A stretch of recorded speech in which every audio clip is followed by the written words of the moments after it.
दोस्तों आज की इस इंपॉर्टेंट टॉपिक में हम बात करेंगे यूपीएससी के लिए सबसे इंपॉर्टेंट गुप्त वंश के बारे में। ठीक है, देखो ये जो मतलब टॉपिक है ना, गुप्त वंश यूपीएससी के लिए कहीं ना कहीं बहुत इंपॉर्टेंट है। अकॉर्डिंग टू इसको अगर हम देखें कला और संस्कृति के तौर पे, तो ये हर साल प्री और मेंस दोनों में इससे बराबर क्वेश्चन बनते हैं, तो इसको पढ़ना बहुत जरूरी होता है हर एक यूपीएससी एस्पिरेंट के लिए। बेसिकली ये जो है पूरा गुप्त वंश का मैंने पूरा नोट्स बनाया है, देख लीजिए, बहुत अच्छा। ये इंपॉर्टेंट जो बुक जो भी किताबें हैं तो उनका ये नोट्स बनाया है ताकि एक अच्छे वे में आपको जल्दी से समझा पाऊं। ठीक है, तो वीडियो में जो है आपके लिए बहुत हेल्प करते हैं, तो वीडियो पसंद आती है तो लाइक कीजिए, शेयर कीजिए ना, सब्सक्राइब करके बेल आइकन को जरूर प्रेस कीजिए। तो चलिए अभी अपने लेक्चर को स्टार्ट करते हैं। देखिए गुप्त वंश, इसको पढ़ने से पहले हमको जान लेना ये जरूरी है कि इसका काल क्या है। ठीक है, तो अभी अगर इसका देखें बेसिकली तो ये 319 से लेकर के ये आपका 500 ईस्वी तक ये इसका काल निर्धारण माना गया है। ठीक है, जो कि हर बार जो मैंने पहले ही कहा कि यूपीएससी में पूछा जाता है तो इंपॉर्टेंट है। अब देखो इस वंश की अगर हम बात करें ना, तो बेसिकली ये जो है क्या था कि ये उत्तर भारत में लगभग समझ लो कि बहुत ही मजबूत तौर पे एक उभरा हुआ शासन था।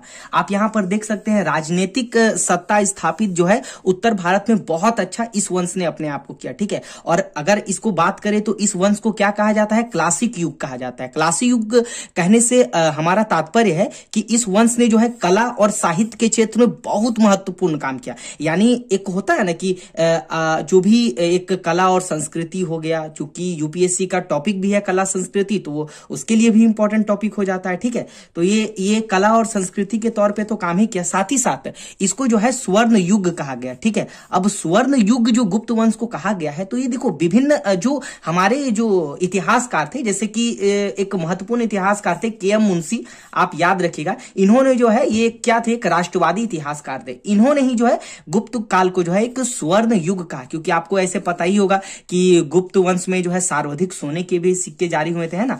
तो बहुत इंपॉर्टेंट टॉपिक इसमें जो है बातों को रखा गया। ठीक है, उसी के साथ आप एक और जो है मतलब कि इतिहासकार थे जिसका नाम था पेरिक्लिन। ठीक है, उसने क्या कहा है, पेरिक्लिन युग मतलब आप समझ लो कि एक वार्नेट द्वारा, एक बहुत अच्छे इतिहासकार थे वार्नेट। ठीक है, इसने क्या कहा है, इसको पेरिक्लिन युग के नाम से इसको कहा गया। तो पहले वंश को तो वो बेसिकली हमें यही जानना होता है ना कि किसने क्या कहा है ना। तो वार्नेट ने क्या कहा है, पेरिक्लिन कहा है। उसके बाद देखो गुप्त वकाटक युग, ये इंपॉर्टेंट है, इसको याद रखना है। गुप्त वकाटक का युग किसने कहा था, तो ये अल्तेकर और मजूमदार जो एक अच्छे इतिहासकार थे उसने कहा था। अच्छा, गुप्त वकाटक युग इसको क्यों कहा जाता है गुप्त वंश को, कारण ये है ना, क्योंकि देखो गुप्त जो शासक थे, गुप्त शासक और वकाटक जो शासक थे, एक दूसरे के सगी संबंधी हो चुके थे। कहने का मतलब है कि दोनों एक दूसरे के समकालीन थे। अब इसका पता हमको इससे चलता है ना कि जो चंद्रगुप्त जो द्वितीय था ना, जो चंद्रगुप्त द्वितीय था, वो क्या किया था कि जो उसकी बेटी थी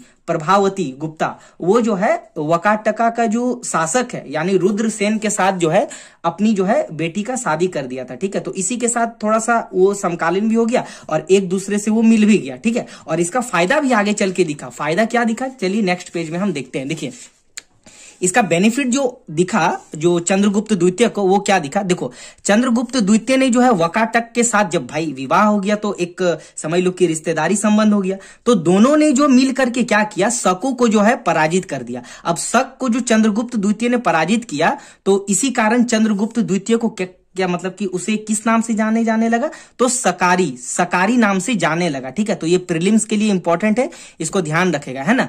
उसके बाद देखते हैं इसी विजय के उपलक्ष्य पे जो है यानी चंद्रगुप्त द्वितीय ने जब शकों को हराया तो उसने क्या किया, रजत का जो है मुद्रा जो है जारी किया। ठीक है, उसके बाद देखो और भी जैसे इंपॉर्टेंट टॉपिक है, जैसे परिवर्तनों की दहलीज, है ना। तो परिवर्तनों की दहलीज गुप्त काल को किसने कहा है, तो एक रोमिला थापर है। ठीक है, रोमिला थापर एक बहुत अच्छे इतिहासकार है, उन्होंने कहा। ठीक है, अच्छा और एक इंपॉर्टेंट टॉपिक में बात करेंगे कि पुराणों में इसे जो है गुप्त वंश, जो पुराणों में गुप्त वंश को जो है मागध राज्य के नाम से मतलब कि जाना जाता है। मागध राज्य इसलिए नाम से जाना जाता है ना कि जो देखो मौर्य जो साम्राज्य था, जो इससे पहले मौर्य साम्राज्य था, उसने जो है अपनी राजधानी मगध में स्थापित की थी। तो उसके बाद जो चंद्रगुप्त प्रथम था, हम चंद्रगुप्त द्वितीय की बात नहीं कर रहे, चंद्रगुप्त जो प्रथम था उसने क्या किया था ना कि मगध में अपनी राजधानी दूसरी बार बनाई, दोबारा जो है अपनी राजधानी मगध बनाई। इसीलिए जो है इसको जो है पुराणों में मागध राज्य भी कहा जाता है। तो इसको याद रखिएगा, है ना। यहां पर देखिए उसको डिटेल बताया है कि चंद्रगुप्त प्रथम को द्वितीय मगध साम्राज्य का वास्तविक संस्थापक माना गया है, ठीक है। और यहां पर अगर हम बात करें तो गुप्तों में जो गुप्त शासक थे उसमें जो चंद्रगुप्त प्रथम था ना, ये बहुत इंपॉर्टेंट है, ठीक है। चंद्रगुप्त प्रथम ही था जो सबसे पहले अपने गुप्त साम्राज्य में जो है मगध को अपनी राजधानी के रूप में स्थापित किया था। अभी चंद्रगुप्त प्रथम के बारे में और भी कुछ देखेंगे, तो वीडियो में बने रहना। बाकी इसका पीडीएफ भी हम ग्रुप में दे देते हैं, हमारे ग्रुप में। तो अगर ग्रुप में जुड़ना हो तो आप डिस्क्रिप्शन में जो नंबर है उसमें आप हमारे टेलीग्राम पेड ग्रुप में ज्वाइन कर सकते हैं। देखो, अच्छा, अगर हम भाई शासक के बारे में पढ़ रहे हैं तो उनका तो पता भी होना चाहिए ना। अगर गुप्त शासक के बारे में पढ़ रहे हैं तो ये भी पता होना चाहिए कि गुप्त शासक में जो है कितने वंश थे या शासक थे, राइट। तो अभी अपन देखते हैं कि इसमें जो है कितने कितने शासक थे। तो पहला अगर हम देखें तो श्रीगुप्त, उसके बाद घटोत्कच, उसके बाद चंद्रगुप्त प्रथम, उसके बाद जो है कि इंपॉर्टेंट है समुद्रगुप्त, उसके बाद चंद्रगुप्त द्वितीय, कुमारगुप्त, उसके बाद स्कंदगुप्त आता है, ठीक है। स्कंदगुप्त किसको इसलिए रखते हैं ना क्योंकि स्कंदगुप्त के बाद देखा जाए तो गुप्त वंश का थोड़ा थोड़ा वो मतलब कि कमजोर होने लगा, मतलब कि उतने प्रतापी शासक उभरे नहीं। हाँ, और एक बात यहां भी याद रखना है कि चंद्रगुप्त जो प्रथम थे ना, इनकी पत्नी का नाम था कुमार देवी, है ना। कुमार देवी इसकी पत्नी का नाम था। अब कहेंगे कि सर यहाँ पत्नी का नाम क्यों लिया गया है? क्योंकि कारण है, क्योंकि गुप्त वंश एक ऐसा शासक था ना जिसने महिलाओं और पुरुष को लगभग बराबरी का दर्जा दिया राजनीतिक शासन में, है ना। क्यों? क्योंकि देखो गुप्त वंश में ही जो है पहली बार पत्नियों को अर्थात जो है स्त्रियों को राजनीतिक महत्व दिया गया, सिक्कों पर जो है महिलाओं को अंकित किया गया। तो पहली बार अगर किसी काल में किसी काल के सिक्के में महिलाओं की जो हमको जो चित्रांकन मिलता है सिक्कों पर, तो वो गुप्त काल में ही बनता है। और ये कुमार देवी जो थी ये लिच्छावी गणराज्य की रानी थी, ठीक है। उसी के साथ चंद्रगुप्त प्रथम का ये जो है विवाह हुआ था, ठीक है। ये चंद्रगुप्त प्रथम है, मौर्य में चंद्रगुप्त मौर्य अलग था, तो आप कंफ्यूज मत होना, ठीक है। उसके बाद देखिए पत्नी, अब देखो महिलाएं इंपॉर्टेंट थी, तो जो जो महत्वपूर्ण शासक थे उनके पत्नियों को भी जानना जरूरी। जैसे समुद्रगुप्त की पत्नी का नाम था दत्त देवी, है ना। चंद्रगुप्त द्वितीय की पत्नी का नाम था ध्रुव देवी एवं कुबेर नागा, क्योंकि इन्होंने दो पत्नी मतलब दो इनकी पत्नी थी। उसके बाद कुमार गुप्त आते हैं, कुमार गुप्त में एक अनंत देवी थी और इनकी देवकी, दो इनकी पत्नी थी। उसके बाद स्कंद गुप्त आता है, ठीक है। चलिए अब आगे बढ़ते हैं यहाँ पे, ठीक है। थोड़ा सा इसके रिलेशनशिप को भी देख लेते हैं, जानना जरूरी। जैसे चंद्रगुप्त प्रथम थे, इनके पुत्र का नाम था समुद्रगुप्त, जिसे भारत का नेपोलियन भी कहा जाता है, बहुत इंपॉर्टेंट था, ये बहुत शक्तिशाली शासक था, ठीक है। अब समुद्रगुप्त के पुत्र का नाम था चंद्रगुप्त द्वितीय, याद रखना, और रामगुप्त। और चूंकि इसमें रामगुप्त प्रतापी शासक था, तो इनके दो पुत्र का नाम था, इनके पुत्र का नाम था कुमारगुप्त, ठीक है। और ये कुमारगुप्त ही था जो मतलब कि नालंदा विश्वविद्यालय की स्थापना में बहुत महत्वपूर्ण योगदान निभाया था। और कुमारगुप्त की दो फिर इनके बेटे का नाम था, एक का नाम था आपका पूर्वगुप्त और एक का नाम था स्कंदगुप्त, ठीक है। तो इतना आपको याद रखना है। तो ये पेज खत्म हुआ। उसके बाद दूसरे इंपॉर्टेंट टॉपिक में आते। अरे हाँ, एक इंपॉर्टेंट तो यहां आपको बताना भूल ही गया कि आप कभी भी किसी भी टॉपिक को पढ़ो ना तो कोशिश करो उसका आप एम्पायर का थोड़ा मैप बना लो। जैसे कि देखो ये गुप्त साम्राज्य का इधर आपका अफगानिस्तान से लेकर के इधर म्यांमार तक, यहाँ आपका कावेरी और गोदावरी जो नदी है उसके आप डेल्टाई क्षेत्र पर देखो पूरा ये फैला था गुप्त साम्राज्य। तो कभी भी इसका मैपिंग थ्रू भी पढ़ा करो, ठीक है। अच्छा ठीक है, अब गुप्त वंश की वंशावली को भी जानना जरूरी है। तो इसकी वंशावली के जो अभिलेख है जिससे हमको प्राप्त होता है इसकी वंशावली, वो दो अभिलेख से इसकी वंशावली जो है प्राप्त होती है, ठीक है। पहला दो भाग में बांटा गया। पहला है वो प्रभावती गुप्ता का ताम्रपत्र अभिलेख जो कि पूना में है, ठीक है। तो प्रभावती गुप्ता ये आपका हो गया। और ये जो अभिलेख है इससे जो है श्रीगुप्त से प्रारंभ होता है। कहने का अर्थ है कि जो पहला अभिलेख है ना, जो प्रभावती गुप्ता अभिलेख है, उसका जो अगर शासक की बात करें तो यहां से स्टार्ट है, गुप्त से, श्रीगुप्त से स्टार्ट है। और ये कहां है भाई? तो पूना ताम्रपत्र में है, ठीक है। और श्रीगुप्त से स्टार्ट है। दूसरा अभिलेख का अगर हम बात करें तो ये अभिलेख जो है, यह अभिलेख जो है स्कंदगुप्त का है, ठीक है, जिसका नाम जो है, इस अभिलेख का नाम सुपिया अभिलेख है, ठीक है। और इस अभिलेख की वंशावली घटोत्कच से स्टार्ट है, मतलब कि अगर इस अभिलेख की बात करें सुपिया अभिलेख की, तो ये हमारा कहां से स्टार्ट है, घटोत्कच से स्टार्ट है। पहला वाला जो अभिलेख है ना, वो हमारा श्रीगुप्त से स्टार्ट है ना। तो ये भी जानना बहुत जरूरी होता है। उसके बाद देखो गुप्त वंश के बारे में अगर इसकी जाति की बात करें तो उसमें भी बहुत सारे लोगों ने अपना अपना मत दिया है, तो ये भी जानना जरूरी है, प्रीलिम्स के अकॉर्डिंग इंपॉर्टेंट है। तो गुप्त वंश पहले ही तो ये जान लो कि गुप्त वंश जो है कुषाणों के सामंत थे, ये हमेशा याद रखना इंपॉर्टेंट है ना, प्रीलिम्स में आ सकता है, इंपॉर्टेंट क्वेश्चन है। कुषाण जो वंश थे इनके सामंत थे कौन, गुप्त, ठीक है। अब जाति के आधार पर अलग अलग विद्वान अलग अलग कहते हैं, जैसे ब्राह्मण कुल का जो है इनको कौन कहते हैं, हेमचंद्र चौधरी जो एक इतिहासकार है, और दशरथ ओझा। क्षत्रिय वर्ण का कहते हैं गौरी शंकर ओझा, और मजुमदार सर जो थे इतिहासकार वो। वैश्य कुल का जो है अलतेकर और आर.एस. शर्मा, ये वही आर.एस. शर्मा सर है जिनका आप प्राचीन भारतीय इतिहास पढ़ते हैं यूपीएससी में। और एक रोमिला थापर जो है वैश्य का कहते हैं। अगर शूद्र की बात करें तो केपी जायसवाल है ना ने कहा है कि गुप्त वंश जो है शूद्र की मतलब की जाति से आते थे, ठीक है। और शूद्र के लिए इन्होंने क्या प्रयोग किया है, इंपॉर्टेंट देखिए, कारस्कर शब्द का संबोधित किया है शूद्र को। कारस्कर शब्द याद रखिए, ये निम्न कुल के लिए प्रयोग किया जाता था, ठीक है। तो ये है, ठीक है। तो ये टॉपिक खत्म हुआ। उसके बाद आते हैं यहाँ पे, देखिए बहुत मेहनत करते हैं तो आप लोग थोड़ा सा लाइक सब्सक्राइब एंड शेयर करके बेल आइकन को जरूर प्रेस कीजिए, क्योंकि हमको भी थोड़ा सा अच्छा लगता है, ठीक है। चलिए अब आते हैं श्रीगुप्त के बारे में, ठीक है। अच्छा, श्रीगुप्त के बारे में जान लो, है ना। यह पहले क्या था ना, ये पहले कुषाणों का सामंत हुआ करता था, ठीक है। और सबसे पहले इसी को गुप्त वंश का संस्थापक माना जाता है। देखो, अगर हम किसी भी शासक के बारे में सबसे पहले उसकी जानकारी मिलती है तो ये माना जाता है कि उसी ने इस वंश का स्थापना किया था, ठीक है। लेकिन अगर वास्तविक संस्थापक की बात करें वो तो चंद्रगुप्त प्रथम था, क्योंकि इसने तो पहला ये तो शासक था, ठीक है। ओके, चलो यहां से देखते हैं इसके बारे में। तो यह गुप्त वंश का पहला शासक था। इसने जो है महाराज की उपाधि धारण की थी। ये इंपॉर्टेंट टॉपिक है, याद रखिएगा, ठीक है।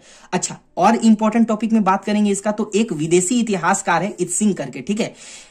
अगर इनकी जानकारी के अनुसार बात करें ना तो 7वीं सदी में जो है ये भारत आए थे, है ना। और इसने जो है इत्सिंग, और जो ये इत्सिंग थे, इसी जो श्रीगुप्त के नाम पर पे जो है कुछ चर्चा किया था। और वो क्या चर्चा किया था यहां से हम जानते हैं। देखो, इत्सिंग ने कहा था किसके बारे में, श्रीगुप्त के बारे में। ये इंपॉर्टेंट टॉपिक है। चिलकितो किसको कहा था, श्रीगुप्त को कहा था, क्योंकि यूपीएससी प्रीलिम्स में पूछेगा ऐसे ही क्वेश्चन। तो चिलकितो ने मृग सिखावन, जो कि अभी वर्तमान कहाँ है, गया जिला में स्थित है, बिहार में, ठीक है। वहां पर चीनी यात्रियों के लिए मंदिर बनवाया। तो इत्सिंग ने कहा था किसके बारे में, श्रीगुप्त के बारे में। चिलकितो किसके लिए प्रयोग किया, तो श्रीगुप्त के बारे में, ठीक है। तो इतना आप याद रखना इत्सिंग को लेकर के, ठीक है। उसके बाद देखो स्वर्ण मुद्रा, ये देखो स्वर्ण मुद्रा इंपॉर्टेंट है। आप स्वर्ण मुद्रा को थोड़ा आप देखो, ठीक है, क्योंकि देखो अब गुप्त काल में स्वर्ण मुद्रा सर्वाधिक जारी हुई, तो स्वर्ण मुद्रा के बारे में भी हमको जानना है। तो गुप्त वंश से रिलेटेड स्वर्ण मुद्रा को थोड़ा सा देखते हैं, ठीक है। देखो, इसके स्वर्ण मुद्रा को दाम्पत्य मुद्रा भी कहा गया। दाम्पत्य का मतलब होता है पति और पत्नी को जिसमें दर्शाया गया है, ठीक है। दाम्पत्य मुद्रा कहा गया है। पहली बार किसी सिक्के में महिलाओं का चित्रांकन गुप्तों की ही देन है, याद रखना, ठीक है। उसके बाद अगर हम बात करें तो यहां पर पहली बार स्त्री वो थे जो सिक्कों पर छवि के रूप में पाई गई, ठीक है। और वो पहली स्त्री कौन थी जिसका सिक्कों में पहली बार उपयोग किया गया, तो वो थी हमारी कुमार देवी। ये कुमार देवी कौन थी, चंद्रगुप्त प्रथम की पत्नी थी, ठीक है। इसीलिए इसे कुमार देवी प्रकार का मुद्रा भी कहा गया। जो उसके स्वर्ण मुद्रा है, कुमार देवी प्रकार का मुद्रा कहा गया। राजा रानी मुद्रा भी कहा गया, मतलब कि जो ये सिक्का रहता था यहां पर राजा रानी का जो है चित्रांकन होता था, ठीक है। और लिच्छावी मुद्रा भी कहा गया। लिच्छावी मुद्रा कहने से का मतलब है कुमार देवी तो लिच्छावी की थी ना, तो इसीलिए लिच्छावी मुद्रा भी कहा गया, ठीक है। अच्छा, यहां पर एक इंपॉर्टेंट टॉपिक मैंने लिखा है, इसको थोड़ा सा ध्यान दीजिए। देखिए, ऐसा माना गया है ना कि ऐसा कहा जाता है कि चंद्रगुप्त प्रथम जो थे वो अपने जीवन काल में ही जो है अपने पुत्र, मतलब कि समुद्रगुप्त, समुद्रगुप्त कौन था, आपका चंद्रगुप्त प्रथम का जो है बेटा था, मैंने पहले भी बताया। समुद्रगुप्त को जो है अपने जीवन काल में ही जो है अपना उत्तराधिकारी बना दिया था, ठीक है।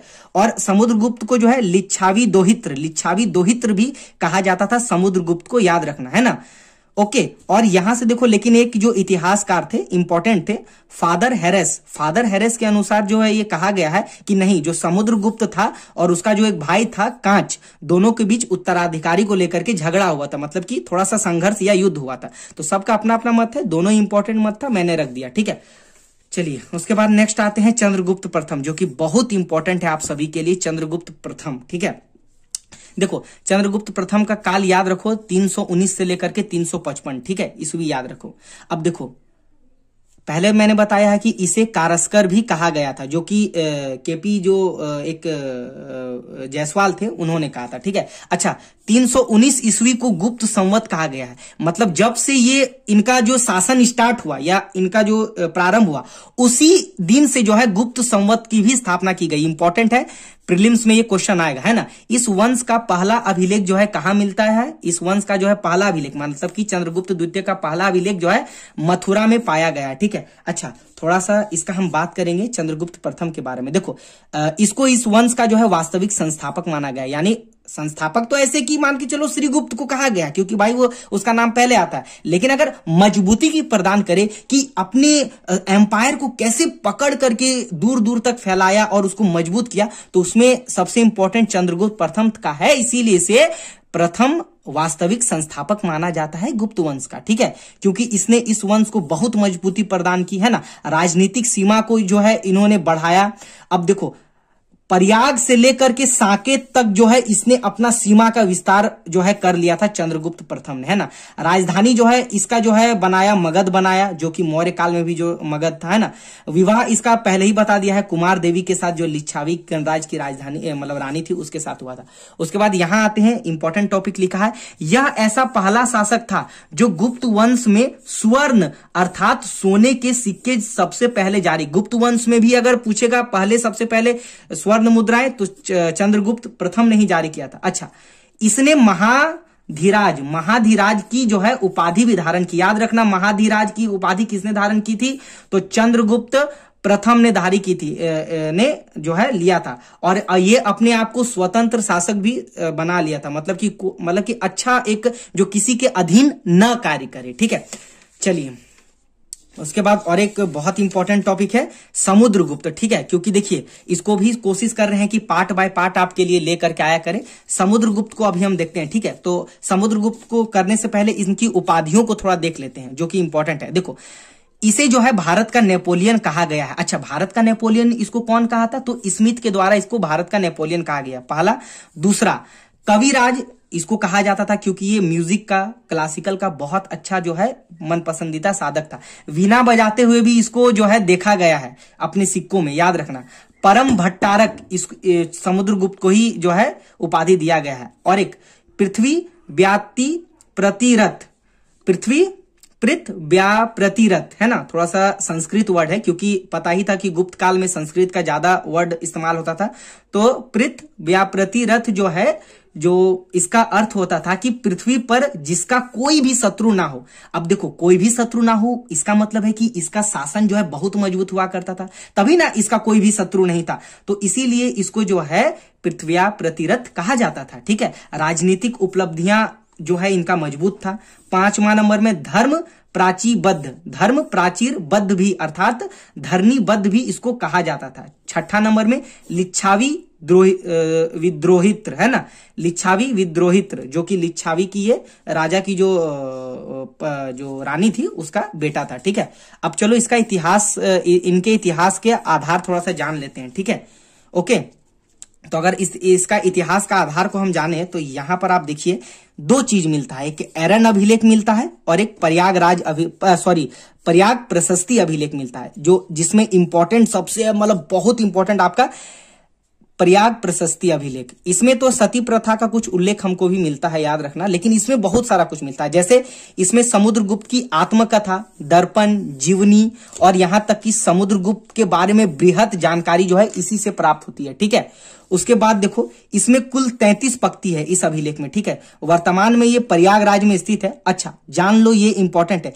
ये जो प्रयाग प्रशस्ति अभिलेख था ना, ये पहले था कौशल में था, ठीक है। कौशल में कहां था? तो अशोक के समय में। अशोक के समय में ये कौशल में था, ठीक है। उसके बाद क्या हुआ ना कि जब मुगल वंश सामने आया, जब मुगल वंश का आया, तो जो अकबर का जो बेटा था जहांगीर, ये क्या किया था ना कि इलाहाबाद इसको ले आया था, यानी कौशाम्बी से इसको कहां ले आया, इलाहाबाद ले आया था और इसको विस्थापित कर दिया। इसी कारण ये याद रखना इंपॉर्टेंट है कि प्रयाग प्रशस्ति ही एक ऐसा अभिलेख है जिसमें हमको जो है 3 राजवंश का जो है के बारे में जानकारी मिलता है। पहला मौर्य, क्योंकि भाई अशोक में इसको जो है प्रयाग प्रशस्ति के लिए इसको बनवाया था। एक मौर्य हो गया, एक गुप्त हो गया और एक मुगल हो गया। तीनों के बारे में जो है प्रयाग प्रशस्ति से जानकारी मिलती है, ठीक है।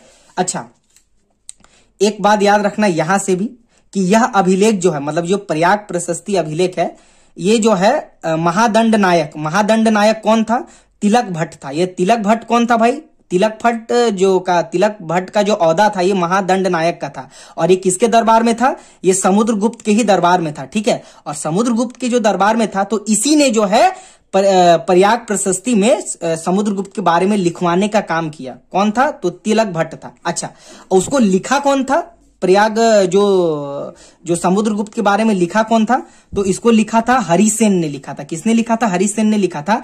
और ये हरिसेन जो था ना, ये समुद्रगुप्त के दरबार में रहता था, ठीक है, समुद्रगुप्त के दरबार में रहता था। और ये जो हरिसेन था ये संस्कृत में जो है, इसकी जो है संस्कृत भाषा में ये इसको लिखा था। और हाँ, गुप्त वंश में आप याद रखना ना कि बहुत सारे ऐसे जो गुप्त वंश के मंत्री या जो कवि थे उसको एक से अधिक औहदा यानी पद भी दिया जाता था। इस वंश के बारे में ये खासियत थी। जो प्रयाग प्रशस्ति का जो लिपि था वो ब्राह्मी था, शैली चंपू था। अच्छा, चंपू का मतलब होता है गद और पद दोनों में लिखना, ठीक है। तो ये बात आप याद रखना। आप हरिसेन याद रखना ना कि इंपॉर्टेंट है, ये उसका राज कवि था, ठीक है। तो चलिए आज का अंतिम ये देखते हैं, क्योंकि इसको और एक पार्ट में कोशिश करेंगे लाने का, ठीक है। अच्छा, समुद्रगुप्त के विजय के बारे में आप जानिए थोड़ा सा।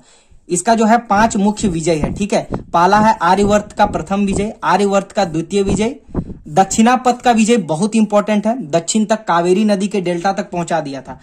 8वीं राज्य विजय, विदेशी राज्यों के प्रति विजय, ठीक है। आर्यवर्त का विजय जो है 13वीं और 14वीं पंक्ति में हमको जो मिलता है, जो 33 पंक्ति है ना। आर्यवर्त का दूसरा विजय जो हमको 21वीं पंक्ति में मिलता है, ठीक है। अच्छा, प्रथम विजय में अपना जो है 3 राज्य को जो है विजय कर लिया था। दूसरा आर्यवर्त विजय में 9 राज्य कर लिया था और इसको जो है नाम दिया था प्रसभोच्छरण की नीति। मतलब इसका मतलब होता था कि एक ऐसा राज्य को जीत लेकर उसको पूरा उस पे अपना अधिकार जो है जमा लेता था, पूरा उसका जो भी है वो अधीन अपने कर लेता था। उसके बाद दक्षिणापथ का जो विजय इंपॉर्टेंट है, जिसमें 12 राज्य इसने जीता था, है ना। इसमें ये क्या करता था ना कि इसमें करता था कि जो ग्रहण मोक्षानुग्रह की नीति अपनाता था, अर्थात जो जीत कर जो उसका आर्थिक जो जितना भी चीज है उसको अपने ऊपर ले लेता था, जिससे ज्यादा इनकम होता था उसको अपने अधीन कर लेता था दक्षिणापथ की विजय में। 8वीं राज्य जो था ये आपका था परिचारिकृत नीति था। परिचारिकृत नीति का कहने का मतलब है कि दास बना लेता था, जीत करके वहां के मतलब कि सैनिकों को या वहां के लोगों को दास बना लेता था। तो ये 8वीं विजय याद रखिएगा। विदेशी राज्यों के प्रति इसका जो है एक बहुत अच्छा नीति था। इसने जो है कन्यादानो पानाय की नीति जो है इसने अपनाया, मतलब कि जो कन्या विवाह जो होता था ये विदेशी राज्य के नीति में ये अपनाता था, ठीक है। तो देखिए ये पूरा टॉपिक था, हमारा नोट्स था, ठीक है, जो मैंने आपको बहुत अच्छे से समझाया गुप्त वंश के बारे में। अगर इसका आपको पीडीएफ चाहिए तो बहुत ही आपको कम प्राइस में इसका पीडीएफ मिल जाएगा, जिसका मैंने डिस्क्रिप्शन में नंबर दे दिया है व्हाट्सएप में, वहां से आप हमको मैसेज कीजिए। जस्ट गाइज आपको 100 रुपीज लगेगा जुड़ने के लिए, जो कि आपको 2 मंथ तक वैलिड रहेगा, जिसमें आपको इसी तरह के क्लासेस भी मिलेंगे और नोट्स भी मिलेंगे, ठीक है। तो आई होप गुप्त वंश का जो ये हमारा जो चैप्टर था ये आपके लिए बहुत हेल्पफुल हुआ होगा, है ना। जो गुप्त वंश को मैंने पढ़ाया आपके लिए हेल्पफुल रहा होगा। इसको किताब में जाकर के पढ़िए और भी हम कोशिश करेंगे इसका पार्ट बाय पार्ट, जैसे कि अभी हर्ष के बारे में, मॉडर्न के बारे में, पॉलिटी के बारे में सब लाने का। तो सब्सक्राइब कर लेना, पूरी तैयारी सिविल सर्विस की आपको कराई जाएगी। तो वीडियो अच्छी लगी तो इसको शेयर करो। बाकी मिलते हैं नेक्स्ट वीडियो में, तब तक के लिए अपनी पढ़ाई को कंटिन्यू रखो। Okay, bye.